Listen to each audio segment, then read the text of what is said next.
In this session, we will look at why we need recursion. This is a quite difficult topic and many people cannot get the concept straight away.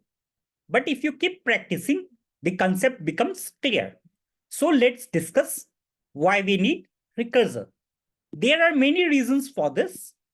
First of all, recursive thinking is really important in programming and it helps you break down big problems into smaller ones. Often recursive solution can be simpler to read than the iterative one. Recursion is used all the time in nearly every field, in nearly every language. If we compare the recursive way of writing the code with the iterative way, we can easily see that the recursive code is easy to write. Iterative way of code is basically where we use loops. So you might be interested, if it is easier to write code in recursion, can we choose recursion over iteration? The answer is no, because there are situations where iteration performs faster than recursion. So it depends on the situation. So when do we choose recursion? A good hint here is that if you can divide the problem into similar subproblems, then you can choose recursion. The important point here is these subproblems must be similar. Otherwise, recursion is not a choice. So how can we know that this problem is similar in nature? So when you hear that problem, beginning with the following statements, it's often not always a good candidate for recursion. Like design an algorithm to compute nth, write a code to list the nth, implement a method to compute all, and finally, the best way to identify recursive problem is practice. The more problem you do, the easier it will be to recognize recursive problems.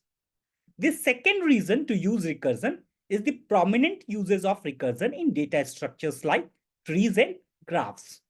So when we are dealing with trees, the recursion becomes almost mandatory to use. So in the upcoming sessions, we will explain tree data structures, and there you will see that without recursion, some operations on trees becomes almost impossible. But it doesn't mean that you cannot use iteration over there. But in that case, recursion is preferable due to the easier nature to write code. So without learning recursion, the upcoming sessions will be extremely difficult to understand. The third reason is that many big companies ask questions related to recursion during the interview. So to pass these interviews, to get better job, recursion becomes extremely important. Here at the end of this section, I will explain top questions related to recursion that are asked in the interviews of companies like Apple, Google, Facebook, and Microsoft.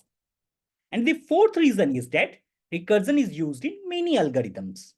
As you remember, when we discussed the types of algorithm in one of our previous lectures, we talked about divide and conquer, greedy and dynamic programming. So recursion is prominently used in these types of algorithms. So without the knowledge of recursion, these topics become very difficult to learn. So now you have an idea why we need recursion, and hopefully you understand why it's important to us. See you in the next session. Till then, keep learning, keep smiling.